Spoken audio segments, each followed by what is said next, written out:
Sobat Shalom, gugatan 3 paslon kalah dalam Pilkada Halmahera Utara yang menginginkan Majelis Hakim Mahkamah Konstitusi mendiskualifikasi pasangan Pit Babua, Kasman Haji Ahmad karena dianggap tidak memenuhi syarat formal sebagai calon kepala daerah, ditanggapi oleh salah satu tim pemenangan Pit Kasman yang juga mantan Ketua KPUD Halmahera Utara. Benjamin Wagono Esa yang ditemui di kediaman Bupati terpilih Pit Hin Babua di Desa Pitu, Minggu 26 Januari sore mengungkapkan kalau keinginan ketiga paslon agar Pit Kasman didiskualifikasi karena tidak memenuhi syarat adalah usaha sia-sia yang dipaksakan dan prematur.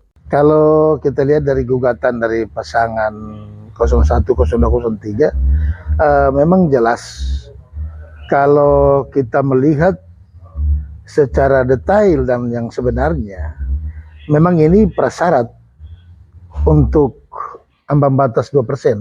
Sebetulnya memang ini sudah tidak memenuhi syarat dan itu jauh sebetulnya. Jadi yang saya lihat ini adalah sebuah seolah-olah dipaksakan. Ini sangat prematur. Bagi saya itu adalah sebuah sangat prematur karena apa yang mereka ungkapkan itu bukan justru mempersoalkan syarat yang 2% itu, tetapi oleh karena mereka mencoba untuk masuk dengan dalil yang lain untuk bagaimana dengan berharap agar terjadi diskualifikasi terhadap pasangan calon kandidat khusus 04. Tetapi bagi saya yang saya melihat bahwa upaya yang dilakukan untuk dengan mempersoalkan syarat administrasi pencalonan itu justru mereka tidak bisa membuktikan bahwa ada pelanggaran oleh KPU dilakukan oleh KPU. Karena yang pasti KPU sudah tidak menyalahi aturan karena sudah sesuai.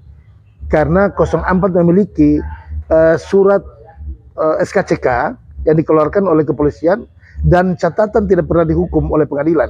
Itu jelas. Lebih lanjut dikatakan, dalil adanya kecurangan secara terstruktur, sistematif dan masif yang dituduhkan dilakukan oleh pasangan calon Pit Kasman justru sangat tidak tepat. Sebab yang jadi petahana dalam Pilkada Halut lalu adalah paslon 01, Muklis Tapi-Tapi yang adalah wakil bupati yang sedang menjabat. Sedang Pit Kasman justru pendatang baru yang bukan petahana. Iya, kalau kita bicara soal TSM ini memang dari pemilu ke pemilu itu selalu terjadi, itu jadi langganan gitu. Itu selalu terjadi ya TSM, dan TSM itu sesuatu yang sulit untuk kita bisa buktikan. TSM itu semacam dalil-dalil yang coba diangkat yang tidak merupakan fakta, tetapi mereka jadikan itu sebuah fakta.